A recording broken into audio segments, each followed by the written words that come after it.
জামাত সে তো আসলে শরিয়া বাস্তবায়ন কেন করবে? সে তো নিজেই শরিয়াত অনুযায়ী চলে না।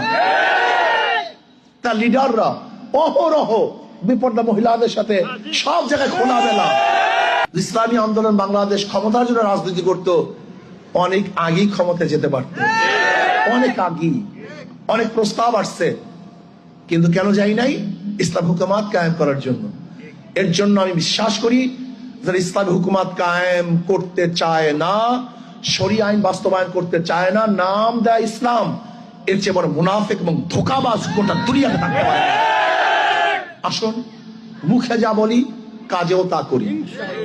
আর আমি দেখি জামাত সে তো আসলে শরিয়া বাস্তবায়ন কেন করবে? সে তো নিজেই শরিয়াত অনুযায়ী চলে না। তার লিডাররা অহরহ বিপর্দা মহিলাদের সাথে সব জায়গায় খোলামেলা। আশ্চর্য বিষয়, যে ব্যক্তি নিজেই শরিয়াত মানে না, সে শরিয়াত বাস্তবায়ন করতে পারে না। আর আল্লাহ না করুক, আল্লাহ পাক কালামে পাকের মধ্যে ফরমান, সুম্মা জাআলনাকা আলা শারিয়াতিন মিনাল আমর ফাত্তাবিআহা ওয়ালা তাত্তাবিআহু আল্লাযীনা লা ইয়ালামুন। হে নবী, আমি আপনাকে যে শরিয়াতের প্রতিষ্ঠা করেছি, ফাত্তাবিআহা, আপনি সেই শরিয়াতের অনুকরণ করুন। আচ্ছা, আমি বলি শরিয়াত মানবো না, আজীব ব্যাপার। আল্লাহ পাক বলেন শরিয়াতের ইত্তেবা অনুসরণ করতে, আর আপনি বলেন শরিয়াত বাস্তবায়ন করে প্রচলিত আইনে দেশ চালাবেন। তা প্রচলিত আইনে দেশ চালালে আওয়ামী লীগ দোষটা কি করছে? বিএনপি ক্ষতিটা কি করছে? জাতীয়বাদী বিরোধিতা কেন করেন? কমিউনিজমের বিরোধিতা কেন করেন? বলবেন সৎ, কমিউনিজমের মধ্যে অনেক সৎ নেই, কমিউনিস্টের মধ্যে হাজারো সৎ আছে।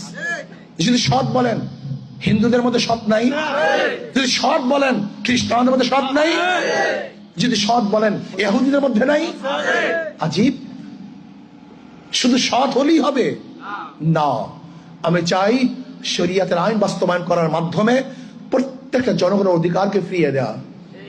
যদি শরিয়াত কায়েম হয়, সেখানে হিন্দুরাও সুখী থাকবে, সেখানে ইহুদিরা সুখী থাকবে, খ্রিস্টানরাও শান্তিতে বসবাস করতে পারবে, এবং প্রত্যেকটা জাতি, ধর্ম, বর্ণ নির্বিশেষে প্রত্যেকটা মানুষের শুধু অধিকার নয়, এমনকি জানোয়াররাও সুখে শান্তিতে বসবাস করতে পারবে।